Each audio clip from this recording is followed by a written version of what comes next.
And hello, movie lovers, and welcome to the show. So tonight I'm going to be reviewing season one of Tulsa King.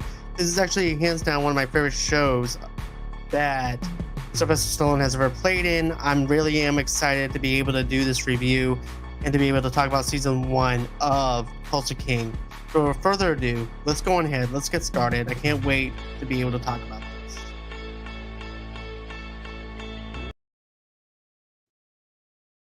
And here we go. So here's the thing. I really like the fact that this is actually a different kind of scenario. Basically, you have this mobster who's doing time in prison, and then he gets out of prison and time has passed. People moved on without him and things like that. And so basically the mob winds up exiling him and putting him in Tulsa. And this is I really like the concept of you have like a fish out of water kind of scenario within the mobsters and stuff like that too. But let me just give you some groundwork on what I'm trying to say here, okay? So the series actually follows New York Mafia capo Dwight the General Manfredi, who, as he's released from prison after 25 years, is uneconomically exiled by his boss to set up shop in Tulsa, Oklahoma, realizing that his mob family might not have his best interest in mind. Dwight slowly builds a crew from a group of unlikely characters to help him establish a new criminal empire in a place that to him might as well be another planet. And I like that whole entire direction of the fact that he's done 25 years in prison and the fact that he's thinking that people are going to come in open arms and accept him for who he is. And then instead, it's a total opposite. You have the mob boss's sons, and the thing about the son is, especially Chicky. Chicky is probably the most douchebag of them all within the family itself. But the only one that actually has his back is actually the mob boss himself. But his sons don't really care for him or anything. But they wind up exiling him over to Tulsa, and I like how 25 years has passed and he's up inside that back seat, right? And he's talking to his Uber driver. And, he's like, well, what the hell is an iPhone? What's an iPhone? What does it do? And then, of course, it also, he doesn't even know what an app is. And time has moved on without him. I like how Chicky winds up saying, well, just because that you were in prison does not mean that time has stopped. It just keeps on going. Just because you went to prison, it doesn't mean the world stops because you went to prison. No, it just keeps on going. And, so you have, you know, Dwight, who's just a fish out of water. He goes over to the mob boss, and the mob boss is like, look, we want you to set up shop in Tulsa. And I like how Dwight is like, wait, hold on. What do you mean here? I have to set up shop in Tulsa. There's nothing in Tulsa for me to do. This is my life here in New York. Why are you sending me to Tulsa? And Chicky's like, look, we're going to go on ahead. We're going to set up shop there. You're going to earn over there and you're going to send us money. And this is like a slap in the face to Dwight because of the fact that he did 25 years in prison for this family that he thought that loved him and was there for him and supported him. And because of the fact that he wasn't a rat or anything, Dwight thought that they would accept him back with open arms. But instead, they kick him out to Tulsa and he's trying to figure out how to fit into the society. And I love the whole entire chemistry back and forth between the Uber driver and him. And, this is actually one of my favorite things about it. Okay. So basically, he winds up explaining, hey, look, this is actually, you need a smartphone, you need certain things to actually do the things that you want to do. And then, of course, you also he wants to set up a dispensary or a weed shop and stuff like that. And of course, the first thing he does is he goes over to the weed shop, and he winds up going over to Bodie. Bodie is over there. To me, to be honest with you, Bodie kind of looks like Tom Green in a sense, back in the early 2000s, Tom Green.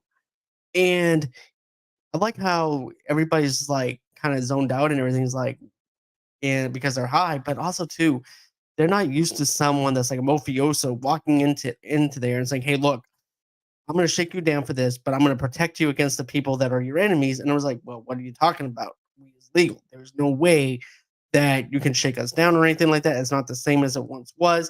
And of course, Dwight also winds up knocking this one dude out with a coffee mug. And I love that whole entire scene of how he takes him down. And then he goes into the back where Bodie is, and he winds up explaining to Dodie who he is, what he's after, and he winds up shaking him down. And he look, I'm going to take a percentage, you're going to take a percentage, and we're going to end up being business partners here. And so that's where they become friends in a sense, and also business partners. And then you also have another scene where he's actually going to a bar. He winds up being partners with this other ex-con who happens to be working in a bar establishment, and they wind up becoming partners as well. So he's got that established for himself. He's also got the weed shop. So he's got two businesses already. So he's going to be earning from two different places. Then, he's talking about money laundering. He's talking about all that other stuff. And then, you know, you have the Uber driver. At first, he stays at this little sleazeball hotel, right? And it's actually outside of his limits, to be honest with you. This is not where a mafioso kind of guy, capo guy, is supposed to be staying at. He goes, well, where would you stay at? So he recommends a hotel. The Uber driver winds up bringing him over there, but he get this: the Uber driver just doesn't become his Uber driver, and that's it. I like the fact that they did something different, and the fact is, the name of the Uber driver's name is Tyson, and Tyson winds up becoming his driver. And I like that whole entire idea of you're giving something more to someone of color, and to be able to bounce off of Stallone, especially some of the stuff that he comes up with. And then, like I said, Stallone's been locked away in 25 years. He doesn't know anything about how the world works and operates. In 25 years later, he's trying to figure things out, especially in Tulsa. It's a different atmosphere. It's a totally different ball game compared to where he was back in those days. And like I said, I think this is a cool concept of having a fish out of water kind of vibe to it. And, you know, you also have another person that winds up being, actually, there's actually another person that's hiding out from the mob as well, that he winds up meeting up, Armin. And Armin actually works for Margaret, who actually owns her own horse farm and everything. So now he has another way of actually earning. But also too, I like how basically Armin is actually afraid of him because he thinks that Stallone is over there. Dwight is actually over there to whack him, but instead and everything, he goes, "Look, I don't care about none of that stuff. I really don't. This is a new time for me, new adventures and stuff like that. Why don't you work for me?" And of course, of course, he's actually just a pushover right, and you wind up finding a little bit more of his backstory later on, and the whole entire deal of why Dwight did time 25 years. This is actually a non-spoiler review, so I'm not going to go into spoiler territory. But the fact is, you actually have him as a pushover who's just taking it from his neighbors. The neighbor's dog keeps on crapping all over his lawn, and then and then his wife is his marriage is basically on the verge of collapse and everything too, because they also want to sell their house because of the fact that there's this beef war between the neighbor and him. They're just not getting along, and then he's like, "Well, look, I'm just going to go and take myself out of it, and the neighbor's dog can go in and shit all over the place if he wants to." But I like that whole entire concept. It kind of has that Sopranos kind of vibe where, remember on the episode of Sopranos on season one called College, where basically Tony winds up running into an ex mafioso, and because he was a rat, he ended up whacking him. And this is that same kind of vibe, but still, you have the White who's just a capo, and this guy just winds up leaving, acting like everything's all good and everything, and then he winds up running into the White on an accident, and he thinks that he's gonna whack him. And I like that idea of like, look, I don't care about what you did. It doesn't matter what you did. I just want us to be able to earn. I'm exiled just as you're exiled, basically, and that's how I looked at it. So therefore, why don't we just partner up? Let's work together instead of against each other. And then there's also this other thing that winds up happening too, where Dwight winds up sleeping with an ATF agent, and he doesn't even know that she's an ATF agent, and she doesn't know who he is, and doesn't realize that he just got released from prison. She doesn't realize either that he's actually a mafioso or anything like that, or has not been flagged by the FBI to let her know that he got out of that who he is. So I like that element of mystery of the fact that you have two people. Frank's about to score because of the fact that he hadn't got laid in over 25 years, and now he's hitting on this ATF agent at her friend's bachelorette party, and her name is Stacy, and Stacy winds up sleeping with him, and then you have this whole entire thing. At first, I'm thinking, okay, well, this is just a one night stand. This is just going to be something that just, you know, this is an out, and that's it. There's not going to be any groundwork with this because of the fact that we've seen this in every single movie, right? Where basically you have a character like the White who has a one night stand, and then later on, that's it. That's the end of the characters. But I like how they give us small characters and they wind up giving us something more with them.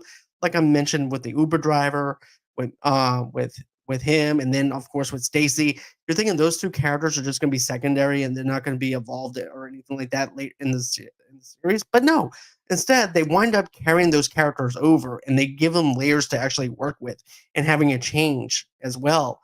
And and something else I wanted to mention though too is the fact that you you have Mitch, and Mitch is like I said, he's actually the bartender from the bar that Dwight and him are actually partners and everything. But I like the chemistry. The chemistry between the bartender and him works. Between Mitch and Dwight works very well. Like I said, I'm thinking that this is going to be one of those scenes that are just quickly done and be one and done, and that's it. But no, they keep on growing these characters, keep on growing the friendship between them all to the point where everybody has each other's backs, and they'll do anything for Dwight because Dwight has their backs, and also to Dwight is also someone that he can trust. So that's something that I liked. But what I wanted to talk about too was the fact that, you know, you also have like I said with the Uber driver, like I wanted to mention, is the fact that, his father doesn't like the fact that he's even working with Dwight or anything. So therefore, it's like, look, son, you're making some mistakes here. You need to go ahead and go to college because man, college is out. I'm done with college. This is what I want to do. I just want to be his driver. And he winds up becoming his permanent driver. But even Dwight even stops him in his tracks though in one of the episodes. It's like, hey kid, what are you doing? You could die at any moment just by driving and protecting me and stuff like that. He goes, look, you need to go to college and here's some money. He goes, no, keep your money. I want to go. I want to do this with you. I'm in all the way. And then there's even this one scene where basically you think the father's going to wind up siding with his son for joining him and everything because they wind up taking down this motorcycle club who took helium from them. But no, instead, it winds up becoming like this. Okay. So there's this MC club and they beat the snot out of them. And it's a tough battle between every single MC member and stuff like that. And they take the helium back. They got their asses kicked. They all did. And they go about their day. And you're thinking, too, that's going to be the end of that, too. But it leads up to something more because now the leader of that MC Club is now after Dwight and the rest of the people, rest of Dwight's people. So I like that aspect of something more to them than just one layer stuff and just one and done type of thing where you see Dwight just going all over the place. But that's something I liked about it. And and I like the fact too that you have the father of the Uber driver there, and basically he's trying to guide his son in the right way, and his son doesn't want to do anything with it. And of course, the this is what the bike makes him get. He gets him a caddy, not a caddy, but a Lincoln Navigator at first, and then they switch cars after it gets shot up. And of course, I like the whole entire deal of where the white winds up breaking the salesman's balls because of the fact that you know he gave the Uber driver happens to be someone of color, and so the guy was like, "Well, look, I'm not going to sell you this car." The salesman was like, "I'm not going to sell you the car because you don't have no driver's license or any kind of insurance or anything like that, and this is also probably drug money." And so Dwight winds up finding this out because the Uber driver comes back to him and says, "Hey, look, man, they're not going to give me the." Here's why. He said because they say that the money is probably from drugs and everything. Okay, not a problem. Drive me over there. What? Drive me over there. So Dwight goes on ahead, goes over to the car dealership, and next thing you know, the car dealer man, hey, what's going on? Hey. It's so good what can I do for you?" He goes, "Look, you're being a racist. This isn't just for not going for verbatim or anything." He goes, "You were only nice to me because of the fact that the color of my skin. But see someone that's of color to wanna buy a car, you don't wanna sell it to him. So you're being racist." So I like that whole entire deal where Dwight's actually calling him out on it, the salesman on it. And he's like, "Well, as soon as you see me, you're like, 'Oh, how are you doing? You wanna work something out with me? Oh, okay. Yeah, let's work something out. No, sell this to my friend here. Give me everything loaded down with everything you have for this Lincoln Navigator. I want it now." So what did they do? He winds up giving him the Lincoln Navigator. They wind up um, doing some other business deals and everything. Chicky, to me, the mob boss's son, is a hothead like Sonny from The Godfather, to the point where you just can't stand him. He's just a total ball bag through this whole entire show, of where he just wants to kill Dwight just because of the fact that he's close to his father, and he's pissing Dwight's pissing him off every single chance he gets, and Dwight just doesn't care because of the fact that he's not a boss or anything. He's just a made man, and that's it. He doesn't have to listen to him or anything like that. The one he has to go to is his father, and his father's like, "Look, as long as the envelopes are getting filled and he's sending me money and he's earning, I don't care what he does out there in Tulsa." So so now you have the mob boss who has his back, who has Dwight's back, and Chicky is just a loose cannon. Like I said, he reminds me of Sonny so much in The Godfather, and so that winds up happening, and this is just an outstanding show altogether. And I know I'm jumping around a lot, but it's just a lot of stuff just to dive into that I really loved about this show. The writing is fantastic. The action sequences are really good. The dialogue flows pretty well. It is one of those shows that will keep you guessing. Especially, there's actually this one other thing that happens with Stacy, and the White winds up giving her something to actually help her out with a case, and you're thinking that it's going to go down like a Sons of Anarchy type of way, where basically Jax winds up helping the ATF agent, and then it goes a completely different way. I like the fact that it's not predictable. I don't like predictability with anything, and I like the fact that I don't have to predict anything about this, and I'm actually thrown off my guard because I'm thinking it's going to go and land into White's favor on one end, and then it goes in the totally opposite on the other end. And then there's also this other thing where Chicky winds up sending out the concierge to check on Dwight, and I love this scene too because after the concierge sees what Dwight's doing and everything, Chicky comes down to see what's going on, and then guess what? At first, Chicky was probably gonna whack Dwight up until he's seen everybody that was. He goes, "You see those people over there? Yeah, they work for me. Those Indian people? Yeah, they work for me." He was gonna go ahead and whack um, Armand. Guess what? He works for him. You cannot touch him. He is connected within a month, probably, and he's got things working for him. He has ways of going about his business, and like I mentioned about the Uber driver's father and things like that, you know, he goes, "Son, I didn't do this for you. I'm showing you basically that this is wrong." But that's just a little bit of backtrack and stuff like that of what I wanted to go with. But um, then you actually have basically you have the white going over into the horse stable and learning from over there from Margaret.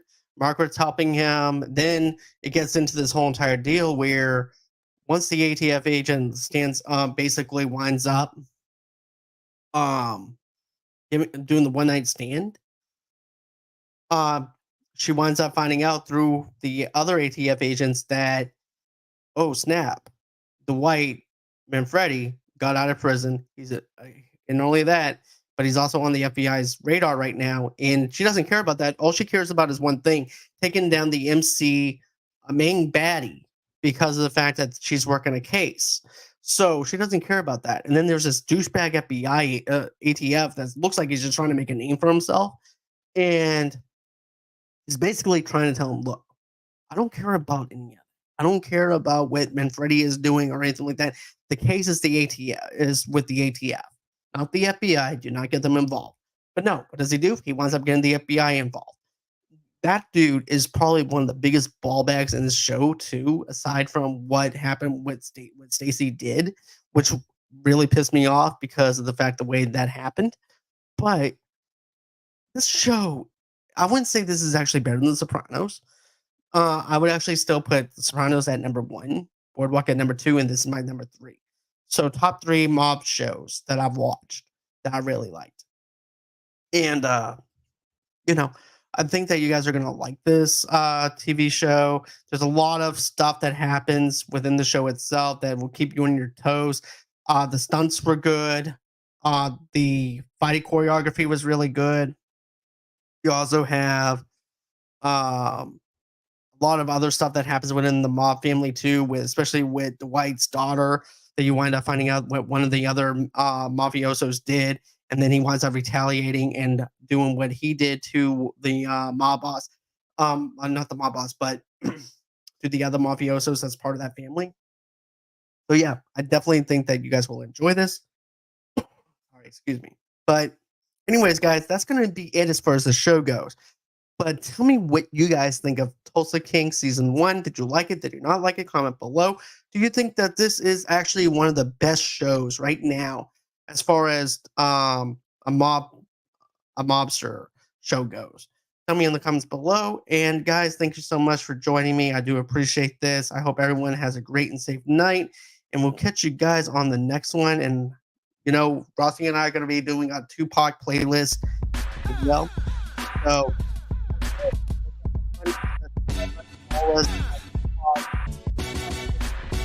review and everything of this show, and you guys can get an audio only podcast wherever you guys get your podcast from. Give us a 5-star review on iTunes or Spotify, or where you guys get your podcast from. Always until next time, guys. We'll catch you guys later. Bye bye.